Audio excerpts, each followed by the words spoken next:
Okay, a question came up about having to draw some trees or add some trees to a plan. And there's a couple of different options. You could draw them yourself or you can import them from something called Design Center. And I'll show both of those right now. First thing I'm going to do is just go up here and grab my circle command based on center. Let's go with center diameter. Because let's say I know I want to draw a tree that's got a 30-foot diameter. So I'll just go out here and say 30 feet and hit enter. Oh, it doesn't like feet because I am not in architectural unit. So I'm going to cancel out of here. Okay, just forget that. And I'm going to go down here and switch to architectural units. And now I'm going to grab my circle command again and pick a point, and I'll switch to the diameter option. I typed it in this time rather than picking it from up there, which would have taken care of the D for me. And I'll type in 30 feet for the diameter of the tree. And of course, that's way bigger than the screen, so I'm going to double click my mouse, and then I can see my tree right there. And I will, now I'll go up here to draw, and the second to last, or this last little button right here, is the RevCloud command. I can pick this, and it'll prompt me to select or I can draw a first point. Yeah, first corner point, because it's kind of in the rectangle mode right now. But what I'm going to do is hit enter to accept the object option, and that lets me pick the object, and it'll turn it into what's typically referred to as a revision cloud. But conveniently, I'll say, I got to change this. I'll say, no, let's not reverse the direction because it's going to go inside or outside. I'm going to zoom way in on this, and this is what happened. It got all chunky on the outside, but we got these arcs set to a really small number. So I'm going to pick that, and I can't change that on the fly. That's not an option I can change. So what I'm going to do is cheat, and I'm going to undo and back up. Now it's just back to a circle, and I'm going to grab my RevCloud command again, and I'm not going to do rectangular. I'm not going to do freehand. It doesn't matter which one of these I pick. I'm going to pick rectangular. Leave it the way it was. And I'm going to type in, well, I'm going to notice that my arc lengths are about 1.5 inches. And that's probably not good. That's way too small. I'm going to change the arc length to be, boy, I don't have any idea what might work. Let's go with 36 inches. Okay. And then let's hit enter to pick an object. And that looks more like a tree. And I don't want to reverse the direction. If I say yes, then it goes like that. So I shouldn't have said yes. Maybe that is what you want. I don't know.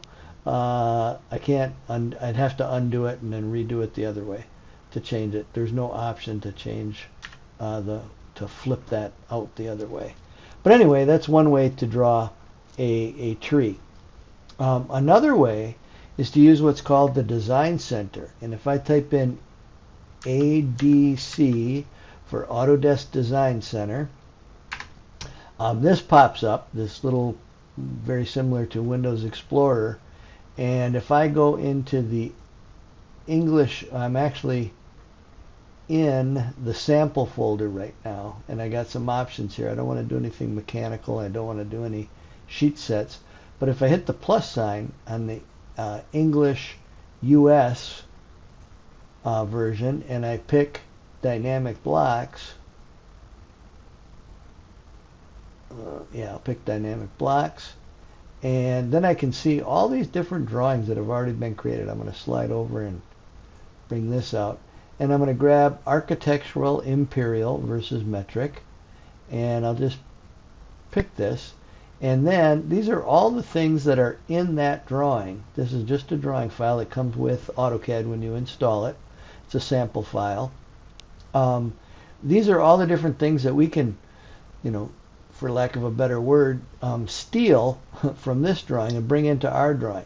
And I'm going to bring in something called a block, which is AutoCAD's word for symbol. I'm going to bring some symbols in from this drawing.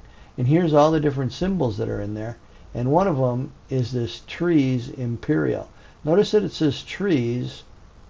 I'm going to pick it, and I'm just going to hold on to it. It looks kind of like a palm tree or a fern or something. I'm holding the pick button down, and I'm going to drag it and just kind of bring it out into my drawing. Bring it over here. And then I'll close this up. I don't need to do anything with it. So there's a tree, and we can, I'll show you how to change the scale of it in just a second if you wanted it to be about that big.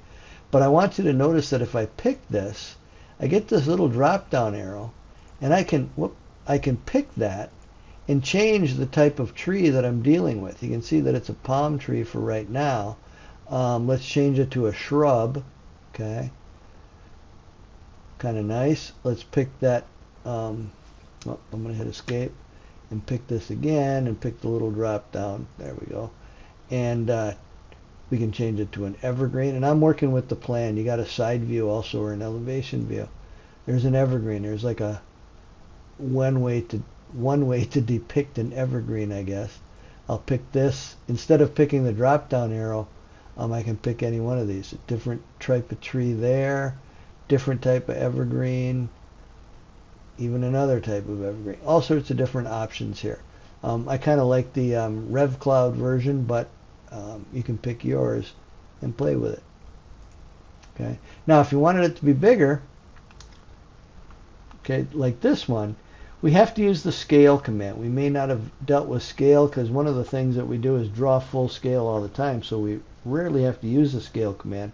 But let me show you very quickly how to use it. Right up here is the scale command. I can pick this and select this object and hit enter. And then when it prompts me for a base point, I'll just kind of pick in the middle here. And then it's asking for a scale factor. And you can see that if I just, trees typically are like, who cares how big it is, just kind of make it about that big, maybe a little less, a little bigger. You can just do it like that. Okay. If you wanted to, you can see that we're making it about 2.5 times bigger than what it was. So that's a way to scale. If this was drawn correctly, if you like that version, you wanted that to be even smaller, I can grab the scale command again and pick this object. Pick a base point. I'll just kind of pick in the middle here, not exactly in the middle, but that's all right.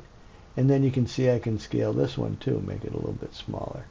So I'm just scaling it by dragging it. We'll talk later in a different video about all the different ways to actually use the scale command. But there's some options for trees for you.